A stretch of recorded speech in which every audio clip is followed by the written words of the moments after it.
사무엘상 말씀을 보고 있는데요. 오늘은 사무엘이 여호와의 선지자로 세워짐을 온 이스라엘이 알았더라라는 제목으로 말씀을 나누겠습니다. 사무엘상 전반부인 1장부터 7장까지의 말씀은 사무엘이 어떻게 태어났는지, 그리고 사무엘이 이스라엘에서 어떠한 사역들을 감당하는지 나타내고 있습니다. 오늘 본문은 특별히 그가 말씀의 기근이 심각한 이 이스라엘 땅 가운데 하나님의 소명을 받았을 때 이스라엘 땅이 어떻게 하나님의 인도하심을 받게 되는지 기록을 하고 있습니다. 그런데 오늘 본문이 중요한 것은 오늘 본문을 기점으로 하나님께서 사무엘을 통해서 말씀의 기근이 있던 그 땅 가운데 다시 왕성하게 말씀하고 계신다라는 것이죠. 사무엘은 하나님과 백성들 사이를 이어주는 선지자였고, 각자의 자기의 길로 행하였던 그 사사시대와 왕을 통해 정치하신 왕정시대를 이어주는 그러한 역할을 하는 인물이었습니다. 복이 되어야 하는 이 이스라엘이 하나님의 말씀대로 살지 않고 제멋대로 살면서 하나님의 소명을 잃어버렸을 때, 말씀을 제대로 전하는 자도 귀 기울여 듣는 자도 없을 때 하나님은 사무엘을 부르셨습니다. 사무엘은 아직 꺼지지 않는 하나님의 등불처럼 심지가 고든 사람으로 계속해서 하나님 앞에서 세워져 갑니다. 1절 말씀을 보실까요? 아이 사무엘이 엘리 앞에서 여호와를 섬길 때에는 여호와의 말씀이 희귀하여 이상이 흔히 보이지 않았더라. 한나의 서원과 엘가나, 남편 엘가나의 동의로 사무엘이 성전에서 지금 하나님을 섬기고 있습니다. 역사가 요세푸스는 이때 사무엘의 나이를 추정할 때 12살 정도로 추정을 하고 있습니다. 한나의 불임이 한나에게 큰 고통이 되었을 때 사무엘이 하나님의 선물처럼 나타나서 그 고통을 끝냈던 것처럼, 지금 이 불임한 여성과 같은 이 이스라엘, 너무나도 고통스럽고 하나님의 축복의 열매를 낳지 못하는 이 이스라엘 땅 가운데 사무엘의 존재는 장차 이 이스라엘의 그러한 고통을, 종지부를 찍을 수 있는 그러한 역할로 지금 자라져가는 기사가 바로 오늘의 기사입니다. 그런데 왜 하나님의 말씀이 희귀하고 이상이 흔히 보이지 않았을까요? 우리 함께 말씀을 보기 원합니다. 말라기 말씀 4장 5절부터 6절 상반절까지의 말씀입니다. 함께 읽겠습니다. 시작. 보라, 여호와의 크고 두려운 날이 이르기 전에 내가 선지자 엘리야를 너희에게 보내리니 그가 아버지의 마음을 자녀에게로 돌이키게 하고 자녀들의 마음을 그들의 아버지에게로 돌이키게 하리라. 여러분, 구약의 마지막 화면을 띄워주시고요. 구약의 마지막 선지자는 말라기입니다. 말라기 이후에 400년 동안이나 세례 요한이 다시 하나님의 말씀을 선포하기까지 하나님의 말씀이 공식적으로 선지자들을 통하여서 선포되지 않았습니다. 제가 질문했던 것은 왜 이 땅 가운데 하나님의 말씀이 희귀하고 하나님의 말씀이 계속해서 증거되지 않았나라고 제가 질문을 드렸는데요. 일단 말라기 4장 5절부터 6절까지의 말씀을 보시면 그 침묵의 이유에 대해서 우리가 좀 알 수 있는 것은 하나님께서 이미 말씀하신 내용들을 이루어 가시는 시간이 있다라는 거예요. 다시 한번 말라기 4장 5절 말씀을 띄워주시겠습니까? 지금 6절 말씀이 띄워져 있는데요. 네. 보라, 여호와의 크고 두려운 날이 이르기 전에 내가 선지자 엘리야를 너희에게 보내리니. 하나님께서 장차 보낼 선지자를 예비하시면서 그때가 이르기까지 하나님의 일들을 역사 가운데서 계속해서 이루어 가고 계십니다. 그러나 그것이 우리의 눈에 보기에는, 그 땅을 살아가는, 그 시대를 살아가는 사람들의 눈에 보이기에는 하나님이 말씀하시지 않는구나라고 여겨질 수 있다는 것이죠. 그런데 어떻게 일어납니까? 실제로 엘리야와 같은 심령으로 사역했던 세례 요한이 때가 되어 하나님의 말씀을 증거하기 시작하고 하나님께서 이루고자 하셨던 일들을 그 선지자들을, 그 세례 요한을 통해서 다시 말씀하셨다라는 거예요. 하나님께서 스스로 작정하신 일이 때가 되기까지 역사 속에서 준비하실 때 하나님은 때때로 침묵하십니다. 또 한 가지 예를 보실까요? 아모스 8장 11절 말씀입니다. 네. 어떻게 되어 있죠? 한번 읽어주시겠습니까? 시작.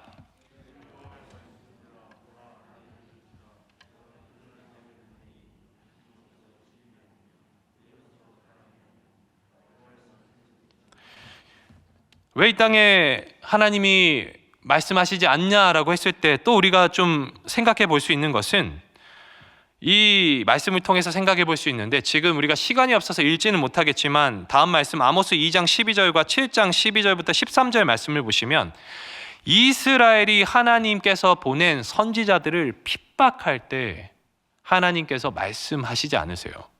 혹시 말씀이 준비되면 한번 비춰주시겠습니까? 눈으로 한번 보시면 좋겠습니다. 선지자에게 명령하여 예언하지 말라 하였다, 이스라엘 사람들이. 다음 말씀 한번 비춰주시겠습니까? 왕이 아모스에게 말할 때 너는 거기에서나 떡을 먹으며 예언하고 다시는 이 베델에서 예언하지 말라, 이렇게 이야기를 하고 있죠. 하나님이 보내신 말씀을 경시할 때에 하나님이 더 이상 선지자들을 보내지 않으십니다. 침묵하신다는 것이죠. 하나님의 말씀이 왜 희귀하고 이상이 흔히 보이지 않았을까요? 하나님께서 무언가를 준비하고 계십니다. 그리고 또 어떻습니까? 하나님의 말씀을 귀담아 듣지 않는 시대라는 것이죠. 2절 말씀을 보시면 엘리의 눈이 점점 어두워가서 잘 보이지 않는 그때에 그가 자기 처소에 누워있다라고 말하는데, 하나님의 말씀이 희귀하고 이상이 흔히 보이지 않는 이때의 영적 지도자인 엘리의 육신이 굉장히 노쇠하여 있습니다. 엘리의 나이가 지금 90세가 넘었거든요. 그런데 이것이 단순하게 그의 나이가 많아서 기록되어 있다라는 말씀보다는 지금 이스라엘의 그러한 영적인 상황을 대변하는 것이죠. 종교의 지도자인 이 엘리가 지금 분별력이 흐려져 있습니다. 엘리가 이런 모습을 가지고 있다는 것은 지금 1절에 나타난 어린 사무엘과 굉장히 대조적인 모습이에요. 사무엘은 장차 계속해서 설명이 나타날 것인데 여호와의 등불 앞에서 하나님이 맡기신 그 성전에서의 직무를 감당하고 있습니다. 그런데 엘리는 어떻게 해요? 눈이 어두워져서 하나님의 전에서 자기 침소에서 누워있다라는 그 비교되는 말씀이 우리 가운데 주어져 있습니다. 엘리는 앞서 눈물로 애통하며 기도하던 한나를 영적으로 분별하지 못했습니다. 술 취한 여인이 왜 성전에서 기도하고 있냐라고 말하죠. 그리고 어떻게 분별하지 못합니까? 자기의 아들들을 너무 사랑해서 하나님의 성전에서 하나님의 것을 빼앗고 간음하는 그 아들에게 말하지 않았다라는 것이죠. 이제 네가 더 이상 제사장으로서 일할 수 없다라고 말하지 않았다라는 것입니다. 여전히 그의 아들들이 제사장으로 일하고 있습니다. 하나님보다 자기의 것들을 더 사랑하는 시대라는 것을 이 엘리의 모습을 통해서 우리는 볼 수 있다라는 것이죠. 3절 말씀입니다. 사무엘의 등불은 아직 꺼지지 아니하였으며 사무엘은 하나님의 궤에 있는 여호와의 전 안에 누웠더니, 하나님의 등불이 꺼지지 않았다라는 것은 두 가지의 의미를 가지고 있습니다. 먼저는 사무엘이 장차 하나님의 소명기사, 말씀을 듣는 그 시간대를 보여주기도 하고, 이 성경에서 하나님의 등불을 문학적으로 어떻게 표현하고 있냐면 이 등불이라는 것 자체가 하나님의 말씀, 생명, 소망, 그러한 것들을 좀 드러내는 어떠한 문학적인 요소라는 거예요. 이게 무슨 말입니까? 하나님의 은혜가 아직 거두어지지 않고 있었다라는 겁니다. 죽음을 암시하는 이 어둠을 물리치고 빛을 가져다주는 이 속성인 등불이 아직 꺼지지 않고 있다라는 것입니다. 이 등불은 실제로 그 여호와의 지성소와 성소에 있는 그 하나님의 등잔대를 표현하는 말씀입니다. 이 등잔대는 저녁부터 아침까지 켜져 있어야 하는데 지금 사무엘이 이 일을 감당하고 있습니다. 여호와의 그 궤가 있는 전에 사무엘이 누웠다라고 지금 성경에서 표현하고 있는데요. 이 여호와의 궤가 어디에 있는 것입니까? 지성소 안에 있는 것인데 지성소에는 대제사장만 들어갈 수 있잖아요. 그런데 지금 사무엘이 지성소에 들어갈 수가 없는 것이죠. 성경의 기자는 지금 무엇을 표현하고 있냐면 그 여호와의 궤가 있는 그 지성소를 포함한 하나님의 전 안에 사무엘이 있다라는 거예요. 왜 이런 말씀하고 있습니까? 장차 하나님의 임재가 있는 곳에서 사무엘을 하나님께서 만날 것이다 라는 기대감을 우리 가운데 계속해서 지금 심어주고 있는 이야기가 지금 우리 가운데 펼쳐지고 있는 거예요. 하나님의 등불을 지키고 있는 이 사무엘과 눈이 어두워져서 하나님의 말씀을 영적으로 분별하지 못하는 엘리의 모습이 지금 대비되고 있습니다. 4절 말씀을 보실까요? 여호와께서 사무엘을 부르는지라 그가 대답하되 내가 여기 있나 하고, 이때 하나님께서 사무엘을 부르십니다. 그때 사무엘이 내가 여기 있나이다라고 반응을 온전히 하고 있습니다. 저는 이렇게 하나님 음성을 듣고 반응하는 하나님의 태도의 은혜를 받았습니다. 왜냐하면 즉시 반응하거든요. 하나님께서는 즉시 기쁘게 온전히 순종하는 것을 성경을 통해 기뻐하신다라고 누누이 말씀하시는데 사무엘이 지금 그렇게 바로 반응하고 있습니다. 머뭇거리면서 순종의 때를 놓친다거나 아니면 절반밖에 되지 않는 순종을 한다거나 아니면 순종은 하지만 기쁨이 없는 순종을 하는 것에 대해서 하나님께서는 기뻐하시지 않거든요. 그런데 문제는 무엇입니까? 5절 말씀을 보시면 사무엘이 엘리에게로 달려갔습니다. 바른 태도를 가지고 있지만 지금 순종의 대상을 잘못 찾고 있는 거예요. 그 이유가 무엇입니까, 여러분? 7절 말씀에 이렇게 설명하고 있습니다. 사무엘이 아직 여호와를 알지 못하였다. 여호와의 말씀도 아직 그에게 나타나지 아니한 때라. 여러분, 우리가 5절까지 읽었지만 4절부터 8절까지는 하나님께서 사무엘을 계속해서 부르시는 내용이 3번 반복이 됩니다. 그때마다 사무엘은 하나님을 찾지 못해요. 왜냐하면 7절에 기록되어 있는 것처럼 이렇게 하나님이 자기를 부르시는 것을 경험하지 못했기 때문입니다. 엘리조차도 3번째가 돼서야 겨우 분별하여서 하나님께서 지금 사무엘을 부르고 있구나 생각했다라는 것이죠. 이것이 무슨 교훈을 우리 가운데 줄 수 있습니까? 우리가 교회를 다니고 오랜 시간 섬겨왔고 착한 일을 하고 하나님의 존재를 믿고 살아간다 할지라도 날마다 하나님의 말씀을 순종하지 않고 반응하지 않고 묵상하지 않고 하나님의 말씀에 귀를 기울이지 아니하면 하나님이 말씀하시는 것이 무엇인지 깨닫지 못할 수 있다라는 것입니다. 그렇기 때문에 우리가 날마다 하나님의 말씀을 듣고 순종하고 묵상하며 계속해서 하나님 앞에 나아가야 된다는 것이죠. 마음으로는 하나님을 사랑하고 하나님의 존재를 인정하지만 하나님의 말씀을 읽거나 묵상하지 않고 듣지 않는다면 삶의 방향이 달려가야 할 곳이 흐트러질 수밖에 없다라는 것입니다. 아무리 사무엘이 성전에서 어릴 때부터 섬겨왔고 엘리가 수년을 제사장으로 역할을 했다 한들 하나님 앞에 말씀을 듣는 경험이 없다면 이런 일이 벌어질 수밖에 없다라는 것이죠. 10절 말씀을 보시겠습니다. 여호와께서 임하여 서서 전과 같이 사무엘아 부르시는지라. 사무엘이 이르되 말씀하옵소서 주의 종이 듣겠나이다 하니 4번째로 하나님께서 사무엘에게 말씀하셨습니다. 이때 하나님께서 전과 달리 임하여 서서 2번을 말씀하십니다. 사무엘아. 무슨 말입니까? 하나님의 소명이 사무엘을 찾으시는 부르시는 하나님의 이 소명이 절정에 이르고 있습니다. 반복하여 부르시고 전과 달리 임하여 서서 말씀하신다라는 것이죠. 사무엘이 이제 제사장에게 배운 대로 하나님 앞에 온전히 반응하고 있습니다. 말씀하옵소서 주의 종이 듣겠나이다. 그때 하나님께서 11절부터 14절 말씀에 이렇게 말씀하십니다. 엘리의 집에 대하여 심판하겠다고 말씀하신다는 것이죠. 사무엘이 선지자로서 처음 듣는 내용이 무엇입니까? 자신의 영적인 아버지라고 할 수 있는 엘리의 집안이 망할 것이다 라는 그러한 말씀을 들었습니다. 그 구체적인 내용은 어제 설교에서도 다루어졌는데요. 이미 다른 사람을 통해서 이미 엘리가 알고 있는 그 심판에 대한 예언을 한 번 더 하셨다라는 거예요. 홈니와 비느하스가 하나님의 재물을 탐하여 하나님께 온전히 바쳐지지 않았는데 그것을 빼앗았습니다. 성전문에서 수종드는 여인들과 동침하였습니다. 그런데 이 사실을 아는 엘리가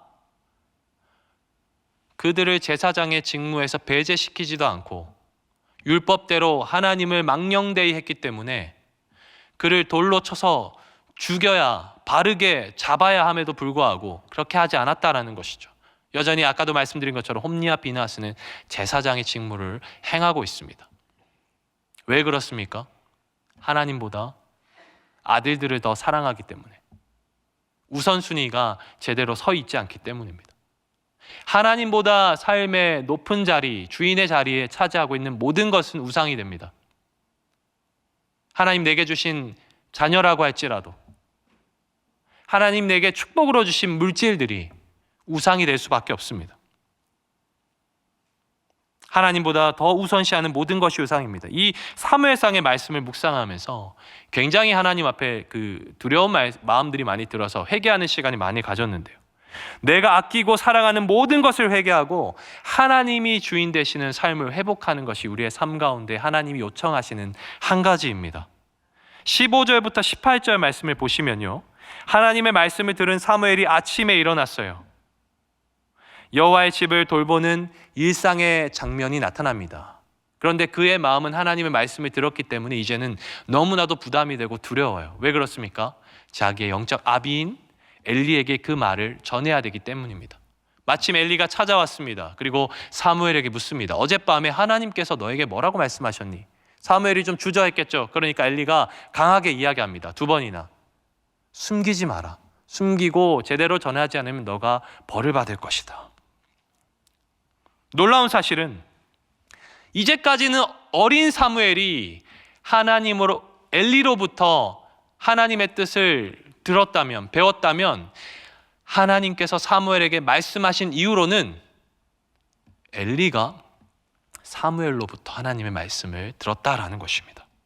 촛대가 옮겨지는 거예요. 안타까운 것은 하나님의 뜻을 들은 엘리가 회개했다, 또는 자기의 아들들을 징계했다, 옷을 찢고 하나님 앞에서 회개했다라는 그러한 기록은 없습니다. 물론 그가 하나님의 뜻에 순전히 반응해서 주의 뜻이 이루어지게 하옵소서라고 반응하는 것은 바르고 좋은 태도이지만, 그러나 그럼에도 불구하고 그가 평소의 삶에서 하나님의 성품을 경험했다면, 하나님이 분명히 질투하시고 진노하시는 하나님이시기도 하시지만 자비하시고 노하기를 더디하시고 참으시고 기다리시며 용서하시는 하나님이심을 그가 일상의 삶에서 깨달았었다라면 하나님 앞에서 그가 옷을 찢고 회개하지 않았을까요? 말씀을 맺겠습니다. 본문 19절부터 오늘 본문은 아니지만 4장 1절까지의 말씀은 사무엘이 이제 자랐고 사무엘을 통하여서 온 이스라엘 땅 가운데 하나님의 말씀이 전해지고 있다라고 지금 우리 가운데 말하고 있습니다. 아이였던 사무엘이 자랐습니다. 엘리에게 말하기를 두려워했던 이 첫 번째 하나님의 말씀을 전한 이후로 단에서부터 브엘세바에 이르기까지, 온 이스라엘에 이르기까지 모든 이스라엘 사람들이 알 정도로 사무엘은 하나님의 말씀을 듣고 대언하는 선지자로 세워졌습니다. 그리고 하나님은 이스라엘에 다시 나타나셔서 사무엘을 통해서 말씀하셨습니다. 그 말이 온 이스라엘에게 전해졌습니다. 성도 여러분, 사무엘은 한나의 고통을 끝낸 하나님의 축복일 뿐만이 아니라 말씀의 기근 가운데 하나님의 복을 잉태하지 못하던 이스라엘의 축복이었습니다. 엘리와 그 아들들로 대표되던 사사시대는 이제 저물고 사무엘을 통하여서 새로운 시대로 나아갈 준비를 하나님께서 하고 계십니다. 여러분, 이 시대는 어떤 시대입니까? 오늘도 여전히 하나님은 이 시대에 우리에게 말씀하는 하나님이십니까? 하나님 말씀하시는 하나님이시라면 여러분은 하나님의 말씀을 듣기를 원하십니까?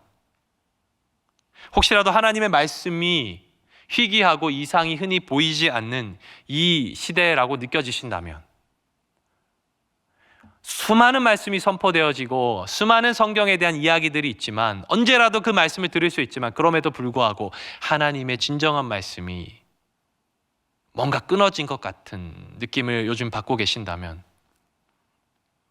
오늘 이 아침에 주님, 사무엘과 같은 하나님의 말씀을 순전히 대언하는 자들을 이 땅 가운데 세워주십시오. 여전히 하나님이 나에게 말씀하시는 분이심을 신뢰하고 믿고 계신다면, 하나님, 오늘도 그 말씀대로 내가 살아갈 수 있도록 주님 말씀하여 주시고 순종하고 살아갈 힘을 더하여 주시옵소서. 기도하는 아침이 되길 바랍니다. 하나님, 오늘도 우리를 찾고 계십니다. 어떤 사람을 찾으십니까? 하나님 앞에서 그 뜻이 이루어지기를 원하는 사람과 교회를 찾으십니다. 또 자비를 구하며 용서받기를 구하는 사람과 교회를 찾으십니다. 하나님 말씀 그대로 행하며 하나님 앞에 설 수 있는 사람과 교회를 찾으십니다.